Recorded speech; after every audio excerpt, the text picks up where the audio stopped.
Kako se izogniti pandemiji? Zastavljate mi napačno vprašanje. Pravilno bi se glasilo nekako takole. Povejte nam kaj o globokem strahu pred smrtjo zaradi epidemije, ki ga nosite v srcu. Kako se rešiti tega strahu? Zelo preprosto se je izogniti virusu, a izjemno težko strahu, ki se pojavi v nas in na svetu. Ljudje pogosteje umirajo zaradi tega strahu, kot zaradi epidemije same. Noben virus na tem svetu ni močnejši od strahu. Skušajte razumeti ta strah, drugače boste umrli, še preden bo umrlo vaše telo. To pa nima opravka z virusom. Strašljivo vzdušje, ki ga doživljate sedaj, je kolektivna norost, ki bo čez nekaj časa minila. Razlogi zanjo se spreminjajo, a čez čas se bo zopet pojavila. Mnogo ljudi si pomaga, mnogi umrejo. To se je zgodilo že neštetokrat in se bo dogajalo tudi v prihodnje. In se bo nadaljevalo vse dokler ne boste razumeli psihologije, množice in strahu. Prenehajte uživati ob tem, da se napajate s strahom. Običajno je človeškemu bitju všeč, če ga je malo strah.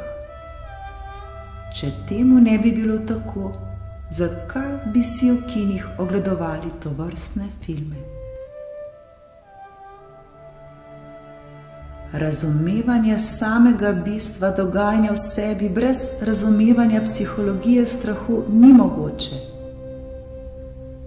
Poglejte si bistvo strahu in strahu v sebi. Ko vase vnesemo strah, ni veliko verjetnosti, da bi v sebi prebudili nezavedno. Običajno ste gospodar svojega strahu, kar pa vam v trenutku kolektivne norosti lahko uide iz rok. Oblast nad tem lahko prevzame nezavedno v vas. Ne boste več ločili med lastnim strahom in strahom ostalih. V prihajajočem času se bo dogajalo veliko hudega.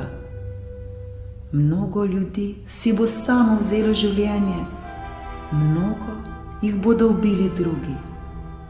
Ostanite osredotočeni.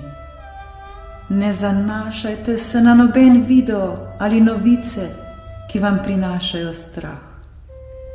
Prenehajte razmišljati o epidemiji. Ponavljanje ene in iste informacije znova in znova lahko v vas sproži nastanek stanja samohipnoze. Strah je ena od oblik le-te. Lahko povzroči kemične spremembe v telesu. Ponavljanje ene in iste informacije znova in znova je lahko tako strupeno, da ste celo ob življenje.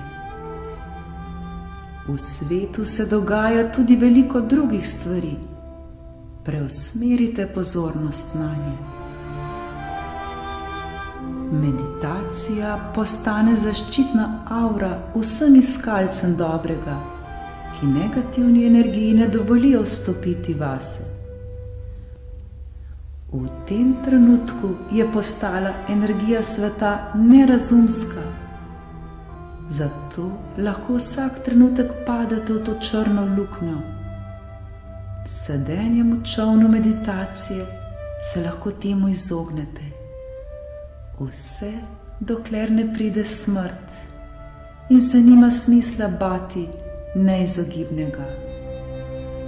Strah je neka vrsta naivnosti in potrditev, da smo šli v življenju po napačni poti. Tisti, ki svoj danes ponujajo za jutri, se bojijo smrti. Smrt za tiste, ki so v vsakem trenutku živeli polno življenje, ni nikoli problem. Ponovno razmislite o življenju, zavestjo, da strah nikoli ne reši ničesar in da zdravilo za smrt ne obstaja. Če ne umrete zaradi pandemije, boste morali umreti kdaj drugič in ta dan je lahko katerikoli dan. In zato bodite pripravljeni in si ne uničujte svojega življenja. Bodite pripravljeni in si ne uničujte svojega življenja. Bodite pripravljeni in si ne uničujte svojega življenja. Ošo.